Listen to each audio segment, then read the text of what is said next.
আসসালামু আলাইকুম। মুমতাজ কিচেন বাংলায় সবাইকে স্বাগতম। আমি ফারহানা ইসলাম। আজকে নিয়ে হাজির হয়ে গেলাম ঘরোয়া মশলা দিয়ে ডিমের কোরমা রেসিপি। সহজভাবে যদি আপনারা ডিমের কোরমা তৈরি করতে চান তাহলে আমার এই রেসিপিটি ফলো করুন।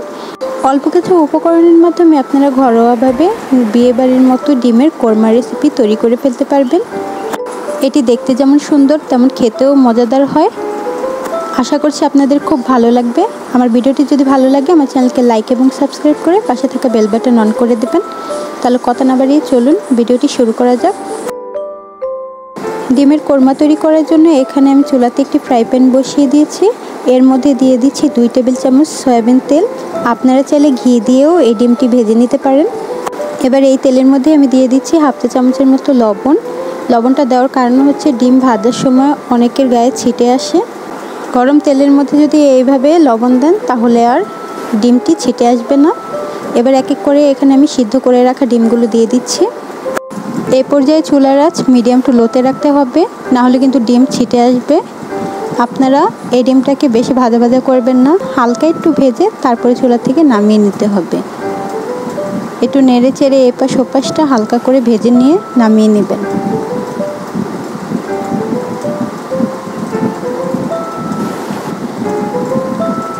এবার এখানে যে তেল আছে ওর মধ্যে আমি আরও 2 টেবিল চামচ তেল অ্যাড করে দিচ্ছি। এবার এর মধ্যে আমি একটি পেঁয়াজ কুচি দিয়ে দেব। এই পেঁয়াজ কুচিটা দিয়ে আমি বেরেস্তার মতো ভেজে নেব। বেরেস্তাটা কিন্তু একবারে ভাজা ভাজা করা যাবে না, এতে করে বেরেস্তাটা তিতা হয়ে যাবে। একটু লাল লাল হয়ে আসলে চুলা থেকে সাথে সাথে নামিয়ে নিতে হবে। তারপরে একটু ঠান্ডা বাতাসের মধ্যে ছড়িয়ে দেবেন, দেখবেন এগুলো মচমচে হয়ে গেছে।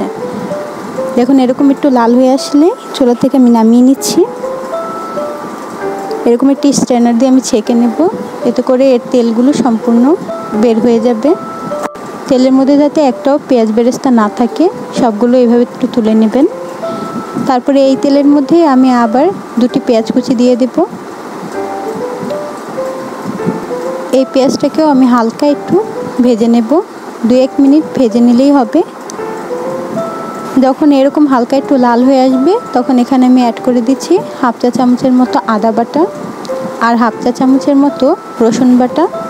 এবার এই আদা রসুনটাকে 2-1 মিনিটের মতো আরও ভেজে নেব, যতক্ষণ না পর্যন্ত আদা রসুনের একটা কাঁচা ফ্লেভার থাকে ওইটা চলে যাচ্ছে। 2-3 মিনিট ভাজা হয়ে গেলে তারপরে এখানে আমি অ্যাড করে দিচ্ছি 4 চা চামচের মতো পেঁয়াজ বাটা। আপনারা যদি চান তাহলে পেঁয়াজ বাটাটা স্কিপ করে প্রথমে যে পেঁয়াজ অ্যাড করেছিলেন ওইখানে আরও 2-3টা পেঁয়াজ বেশি অ্যাড করে দেবেন। এবার এই পেঁয়াজ বাটাটাকেও আমি 2-1 মিনিটের মতো এই মশলার সাথে একটু ভেজে নেব। 2-3 মিনিট ভাজা হয়ে গেলে এখানে আমি অ্যাড করে দিচ্ছি সামান্য পরিমাণ পানি।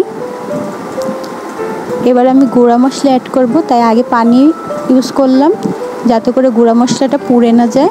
চুলার আঁচটা কিন্তু মিডিয়াম টু লোতেই রাখতে হবে, বাড়ানো যাবে না। এবার এখানে আমি দিয়ে দিচ্ছি হাফ চা চামচের থেকে একটু কম হলুদের গুঁড়া, হাফ চা চামচের থেকে একটু কম মরিচের গুঁড়া, দিয়ে দিচ্ছি 1 চা চামচ পরিমাণ লবণ। লবণটা আপনারা আপনাদের স্বাদ অনুযায়ী দেবেন।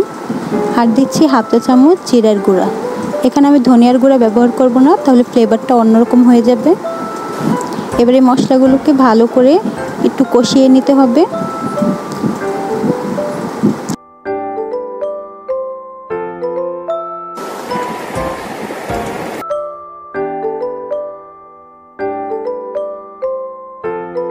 মশলাগুলো কষানো হয়ে গেছে, এবার এখানে অ্যাড করে দিচ্ছি 2 চামচ টক দই। টক দইটা অবশ্যই দেওয়ার চেষ্টা করবেন, এতে করে ডিমের কোরমাতে খুব ভালো একটি ফ্লেভার আসে। এবার মশলার সাথে আমি টক দইটাকে একটু ভালো করে মিশিয়ে নিচ্ছি।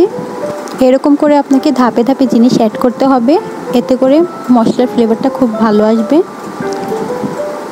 2-1 মিনিট এইভাবে দইটা কষানোর পরে এবার এখানে আমি অ্যাড করে দেব হাফ কাপ পরিমাণ বাদাম বাটা। এই বাদামটা আমি ব্লেন্ডারে বেটে রেখেছিলাম, এই কারণে হাফ কাপ পরিমাণ হয়েছে। আপনারা যদি পাটাতে বাটেন তাহলে 2-3 চামচ দিলেই হয়ে যাবে। এবার এই বাদাম বাটাটাকে ভালো করে মিশিয়ে নিচ্ছি। যখন থেকে বাদাম বাটাটা দিবেন অনবরত কিন্তু একটু নেড়েচেড়েই দিতে হবে, না হলে নিচে লেগে যেতে পারে। একটু কষানোর পরে আমি এখানে ভেজে রাখা ডিমগুলোকে অ্যাড করে দিচ্ছি। এবার এই মশলার সাথে আমি ভালো করে এগুলোকে কিছুক্ষণ ভেজে নেব। কিছুক্ষণ কষানোর পরে এখানে আমি অ্যাড করে দিচ্ছি 4টি কাঁচামরিচ ফ্লেভারের জন্য, আর দিয়ে দিচ্ছি ভেজে রাখা বেরেস্তাগুলো। এতে করে খুব ভালো একটি গ্রান আসে। এবার আরও 2-3 মিনিট আমি কষিয়ে নেব, কারণ আমার এই গ্রেভিটা একটু ঘনই ভালো লাগে। আপনারা যদি পাতলা রাখতে চান তাহলে এই পর্যায়েও নামিয়ে নিতে পারেন, তবে আমি আরও কিছুক্ষণ কষিয়ে এই গ্রেভিটাকে একটু ঘন করে নেব। ডিমের কোরমাটা নামানোর 2 মিনিট আগে এখানে আমি অ্যাড করে দিচ্ছি 1/2 চা চামচের মতো গরম মশলা। এই গরম মশলাটা লাস্টে দিলে ডিমের কোরমাতে খুবই ভালো একটি গ্রান আসে, আর খেতেও খুব ভালো লাগে। আপনারা অবশ্যই এই ডিমের কোরমাতে গরম মশলা লাস্টে ব্যবহার করবেন, দেখবেন খেতে খুব ভালো লাগবে। এবার আরও 2-3 মিনিট আমি এভাবে মিডিয়াম টু লো আছে এই ডিমের কোরমাটাকে একটু কষিয়ে নেব। এতে করে গ্রেভিটা কিছুটা ঘন হয়ে যাবে, আর ঠান্ডা হলে আরও ঘন হয়ে আসবে। এই কারণে 2-3 মিনিট পরে আমি নামিয়ে আপনাদেরকে পরিবেশন করে দেখিয়ে দিচ্ছি।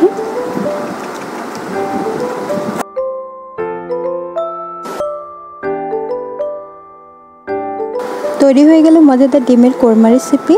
আজকে আমি চেষ্টা করেছি সহজভাবে ঘরোয়া মশলা দ্বারাই একদম বিয়েবাড়ির স্টাইলে ডিমের কোরমা তৈরি করে দেখাতে। আশা করছি ভিডিওটি আপনাদের অনেক ভালো লেগেছে। আমার সকল ভিডিও বা আমার চ্যানেল সম্পর্কে কোনো প্রশ্ন থাকলে আপনারা কমেন্ট করে জানাতে পারেন, আমি অবশ্যই উত্তর দেওয়ার চেষ্টা করব। আর আমার ভিডিও যদি ভালো লেগে থাকে তাহলে আমার চ্যানেলকে লাইক এবং সাবস্ক্রাইব করে পাশে থাকা বেল বাটন অন করে দেবেন। ধন্যবাদ।